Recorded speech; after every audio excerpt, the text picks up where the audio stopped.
ನಮಸ್ಕಾರ ಸ್ನೇಹಿತರೆ.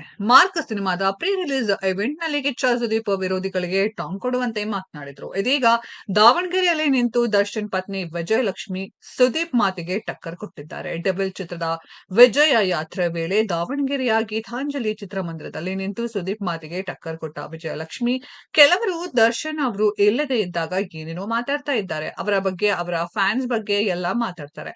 ಇದಕ್ಕೆಲ್ಲ ನಾವು ಕೋಪ ಮಾಡ್ಕೊಳ್ಳಲ್ಲ, ನೊಂದ್ಕೊಳ್ಳೋದಿಲ್ಲ, ಬೇಜಾರ್ ಮಾಡ್ಕೊಳ್ಳೋದಿಲ್ಲ ಎಂದು ಹೇಳುವ ಮೂಲಕ ಪರೋಕ್ಷವಾಗಿ ಟಕ್ಕರ್ ಕೊಟ್ಟಿದ್ದಾರೆ. ಡೆವಿಲ್ ಚಿತ್ರದ ವಿಜಯ ಯಾತ್ರೆ ಮಾಡ್ತಿರುವ ದರ್ಶನ್ ಪತ್ನಿ ಅಭಿಮಾನಿಗಳನ್ನ ಉದ್ದೇಶಿಸಿ ಮಾತನಾಡುತ್ತಾ ಬಹಿರಂಗವಾಗಿ ಈ ರೀತಿಯ ಹೇಳಿಕೆ ಕೊಟ್ಟಿದ್ದಾರೆ. ಜನರ ಗುಂಪಿನ ಮಧ್ಯೆ ಮೈಕ್ ಹಿಡಿದು ಮಾತನಾಡಿರುವ ವಿಜಯಲಕ್ಷ್ಮಿ, ಕೆಲವರು ದರ್ಶನ್ ಅವರು ಇಲ್ಲದೆ ಇದ್ದಾಗ ಏನೇನೋ ಮಾತಾಡ್ತಾ ಇದ್ದಾರೆ, ಅವರ ಬಗ್ಗೆ, ಅವರ ಫ್ಯಾನ್ಸ್ ಬಗ್ಗೆ ಎಲ್ಲ ಮಾತಾಡ್ತಾರೆ. ವೇದಿಕೆ ಮೇಲೆ ನಿಂತ್ಕೊಂಡು ಮಾತನಾಡೋದು, ಮೀಡಿಯಾಗಳಲ್ಲಿ ಕುಳಿತು ಮಾತನಾಡೋದು, ಹೊರಗೆ ಕೂತ್ಕೊಂಡು ಮಾತನಾಡೋದು ಎಲ್ಲ ಮಾಡ್ತಿದ್ದಾರೆ.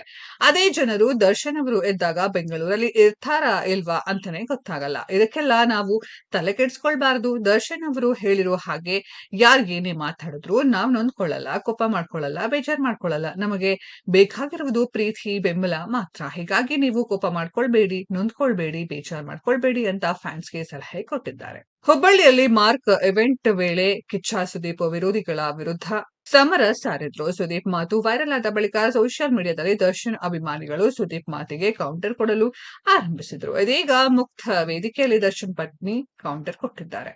ಸುದೀಪ್ ಹುಬ್ಬಳ್ಳಿಯಲ್ಲಿ ಮಾತನಾಡುತ್ತಾ, ಇಷ್ಟು ದಿನ ತಾಳ್ಮೆಯಿಂದ ಇದ್ದದ್ದು ಸಾಕು, ಯಾರಾದ್ರೂ ನಿಮ್ಮನ್ನ ಕೆಣಕಿದ್ರೆ ನೀವು ಅವರ ಭಾಷೆಯಲ್ಲಿ ಉತ್ತರ ಕೊಡಿ ಎಂದಿದ್ರು. ಈ ತಿಂಗಳು 25ರಂದು ಮಾರ್ಕ್ ಚಿತ್ರ ಬಿಡುಗಡೆ ಆಗಲಿದೆ. ಆದ್ರೆ ಕೆಲವರು ಈ ಸಮಯಕ್ಕಾಗಿ ಕಾಯ್ತಿದ್ದಾರೆ. ಅವರಿಗೆ ಈ ಮೂಲಕ ಹೇಳೋದು ಇಷ್ಟೇ, ಯುದ್ಧಕ್ಕೆ ಸಿದ್ಧ. ನಮ್ಮ ಅಭಿಮಾನಿಗಳು ಸುಮ್ಮನೆ ಇರ್ಬೇಡಿ.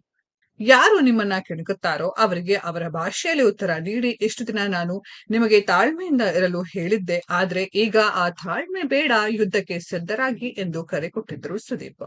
ಇದೀಗ ಸುದೀಪ್ ಮಾತಿಗೆ ಪ್ರತಿಯಾಗಿ ದರ್ಶನ್ ಪತ್ನಿ ಕೌಂಟರ್ ಕೊಡುವಂತೆ ಮಾತನಾಡಿದ್ದಾರೆ. ಸ್ನೇಹಿತರೆ, ಇದರ ಬಗ್ಗೆ ನಿಮ್ಮ ಅನಿಸಿಕೆಯನ್ನ ಕಮೆಂಟ್ ಬಾಕ್ಸ್ ಅಲ್ಲಿ ಕಮೆಂಟ್ ಮಾಡಿ. ಈ ವಿಡಿಯೋ ಇಷ್ಟ ಆಗಿದ್ರೆ ಲೈಕ್ ಮಾಡಿ, ಶೇರ್ ಮಾಡಿ, ಚಾನೆಲ್ ನ ಸಬ್ಸ್ಕ್ರೈಬ್ ಮಾಡಿ, ಪಕ್ಕದಲ್ಲಿ ಇರೋ ಬೆಲ್ ಐಕಾನ್ ನ ಹಿಟ್ ಮಾಡಿ. ಮುಂದಿನ ವಿಡಿಯೋದಲ್ಲಿ ಭೇಟಿಯಾಗೋಣ. ಧನ್ಯವಾದಗಳು.